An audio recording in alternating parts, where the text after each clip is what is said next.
Arthur Conan Doyle, The Hound of the Baskervilles. Chapter 9. The Light Upon the Moor. Second Report of Dr. Watson. Part 2. Suddenly I had an idea, and I took the candle from the shaking hand of the butler. "He must have been using it as a signal," said I. "Let us see if there is any reply." I held it as he had done and looked out into the dark night. I could just see the black shape of the trees and the lighter stretch of the moor, since the moon was hidden by clouds. Then I gave a cry of excitement, because a small yellow light suddenly appeared in the darkness and shone steadily in the middle of the black space framed by the window. "There it is," I cried. "No, sir, it is nothing at all," the butler interrupted. "I assure you, sir." "Move your light across the window, Watson," cried the baronet. "Look, the other one moves too. Now, you scoundrel, do you deny that it is a signal? Speak. Who is your partner out there, and what is this secret plan?" The man's face became openly stubborn. "It is my business, not yours. I will not tell." "Then you will leave my service at once." "Very good, sir. If I must, I must." "And you will go in disgrace. By heaven, you should be ashamed of yourself. Your family has served mine for more than 100 years under this roof, and now I find you involved in some dark plan against me." No, sir, no, not against you." It was a woman's voice, and Mrs. Barrymore, even paler and more frightened than her husband, stood in the doorway. Her large figure in a shawl and skirt might have looked strange in another moment, but the strong emotion on her face was too serious for that. "We must leave, Eliza. This is the end. You can pack our things," said the butler. "Oh, John, is this what I have caused? It is my fault, Sir Henry, entirely mine. He has done nothing except for my sake, and because I asked him." "Then speak. What does it mean?" "My poor brother is starving on the moor. We cannot let him die so close to our home. The light is a signal to tell him that food is ready for him, and his light out there shows the place where he should come to receive it." "Then your brother is—" "The escaped convict, sir. Selden, the criminal." "That is the truth, sir," said Barrymore. "I told you that it was not my secret and that I could not tell it to you. But now you know, and you can see that if there was any plan, it was not against you." This, then, was the explanation of the quiet journeys at night and the light at the window. Sir Henry and I looked at the woman in amazement. Could it be that this solid and respectable person was related to one of the most famous criminals in the country? "Yes, sir, my name was Selden, and he is my younger brother. We spoiled him too much when he was a boy and let him have his own way in everything until he began to think that the world was made for his pleasure and that he could do whatever he wanted. As he grew older, he met bad companions, and evil entered his life, until he broke my mother's heart and brought shame on our family name. From one crime to another, he fell lower and lower, until only the mercy of God saved him from execution. But to me, sir, he was always the little curly-haired boy whom I had cared for and played with as an older sister.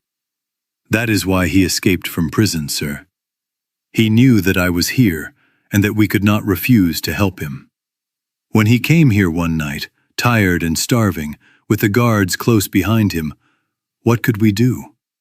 We brought him in, fed him, and cared for him. Then you returned, sir, and my brother thought he would be safer on the moor than anywhere else until the search for him ended, so he hid there.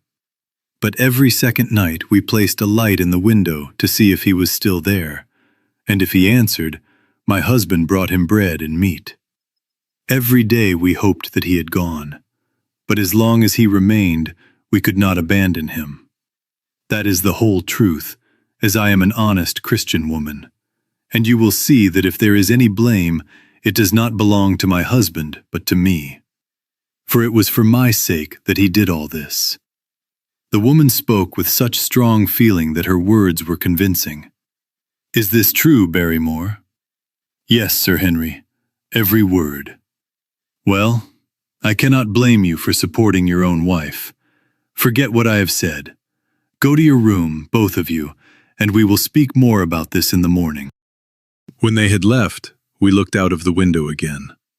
Sir Henry had opened it wide, and the cold night wind blew against our faces. Far away in the dark distance, that small yellow light was still shining. I wonder he dares, said Sir Henry. It may be placed so that it can only be seen from here. Very likely. How far away do you think it is? Near the cleft Tor, I believe. Not more than a mile or two.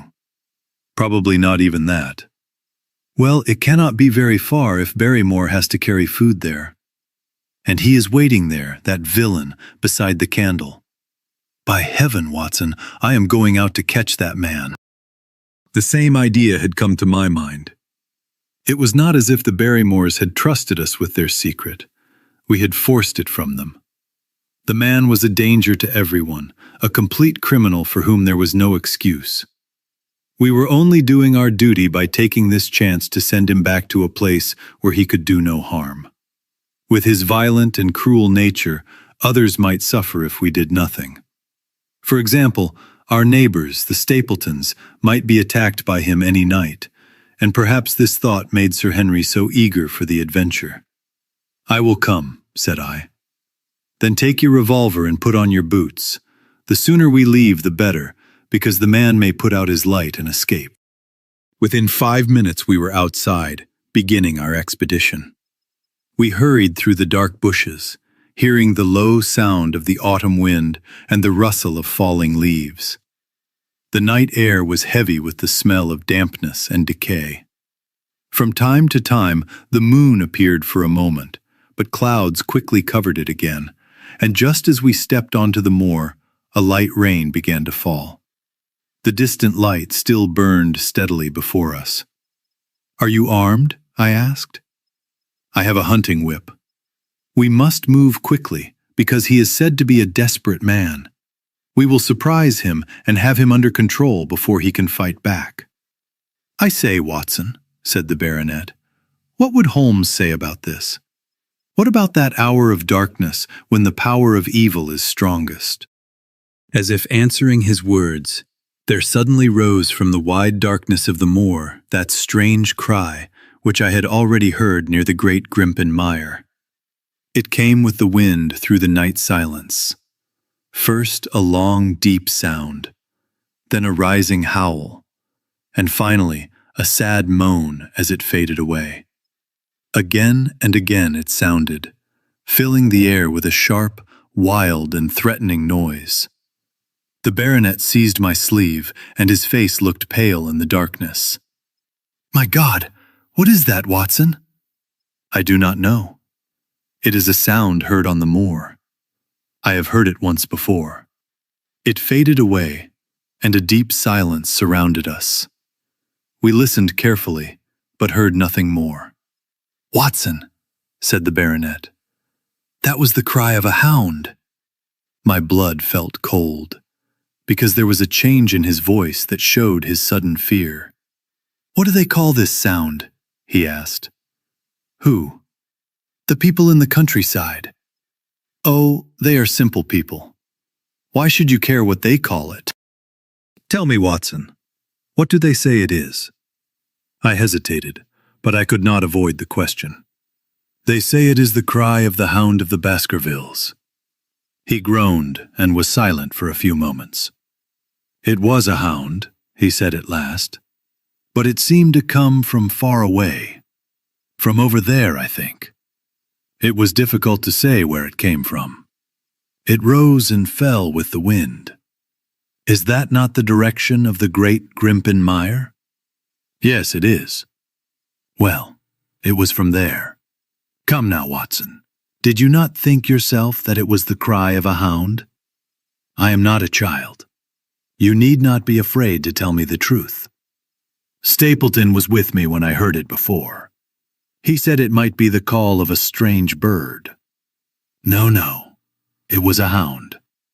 My God, can there be some truth in all these stories? Is it possible that I am really in danger from such a dark cause? You do not believe it, do you, Watson? No. And yet it was one thing to laugh about it in London, and another to stand here in the darkness of the moor and hear such a cry. And my uncle. There was the footprint of the hound beside him when he lay dead. It all fits together. I do not think that I am a coward, Watson, but that sound seemed to freeze my blood. Feel my hand. It was as cold as marble. You will feel better tomorrow. I do not think I will forget that cry easily. What do you suggest we do now? Shall we turn back? No, by heaven. We came out to catch our man, and we will do it. We are hunting a convict, and perhaps a demon hound is hunting us. Come on. We will see this through even if all the devils of hell are loose on the moor. We moved slowly through the darkness, with the black shapes of the rocky hills around us and the small yellow light shining steadily ahead. Nothing is more misleading than the distance of a light on a very dark night. Sometimes the glow seemed far away on the horizon, and sometimes it seemed only a few steps from us. At last we could see clearly where it came from, and then we knew that we were very near. A burning candle was placed in a crack between rocks, which protected it from the wind and also hid it from view except from the direction of Baskerville Hall. A large granite stone hid our approach, and crouching behind it, we looked over it at the signal light. It was strange to see that single candle burning in the middle of the moor, with no sign of life nearby. Only the straight yellow flame and the shine of the rock on each side. "What shall we do now?" whispered Sir Henry. "Wait here. He must be near the light. Let us see if we can catch sight of him." The words had hardly left my mouth when we both saw him. Above the rocks, in the crack where the candle was burning, there appeared a yellow and evil face. A cruel, almost animal face, marked and scarred by wicked passions. Dirty with mud, with a rough beard and tangled hair, he might have been one of the wild men who once lived in caves on the hillsides. The light below him shone in his small, clever eyes, which looked sharply from side to side in the darkness like a wild animal that has heard the steps of hunters. Something had clearly made him suspicious. Perhaps Barrymore usually gave him a private signal which we had not known to give. Or perhaps he had some other reason to think that something was wrong. I could see fear on his evil face. At any moment he might put out the light and disappear into the darkness. I therefore jumped forward, and Sir Henry did the same. At that instant, the convict shouted a curse at us and threw a rock which struck the stone behind which we had been hiding. I saw one clear view of his short, thick, powerful body as he stood up and turned to run. At the same moment, by good luck, the moon came out from behind the clouds. We rushed over the top of the hill and saw him running quickly down the other side, jumping over the stones like a mountain goat. A well-aimed shot from my revolver might have injured him, but I had brought it only to protect myself if attacked, not to shoot an unarmed man who was escaping. We were both fast runners and in good condition, but we quickly realized that we could not catch him. For a long time we could see him in the moonlight, until he became only a small, dark shape moving quickly among the rocks on the side of a distant hill. We ran until we were completely out of breath, but the distance between us grew larger and larger. At last we stopped and sat, breathing heavily on 2 rocks, watching him disappear into the distance. And it was at that moment that something very strange and unexpected happened. We had stood up from the rocks and were about to return home, since we had given up the hopeless chase. The moon was low on our right, and the sharp top of a granite tor rose against the lower curve of its silver light.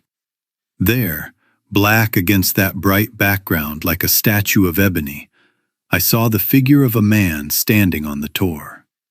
Do not think that it was an illusion, Holmes. I assure you that I have never seen anything more clearly in my life.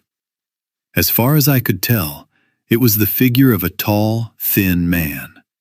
He stood with his legs slightly apart, his arms folded, and his head bent down, as if he were thinking deeply about the great wild land of peat and granite before him.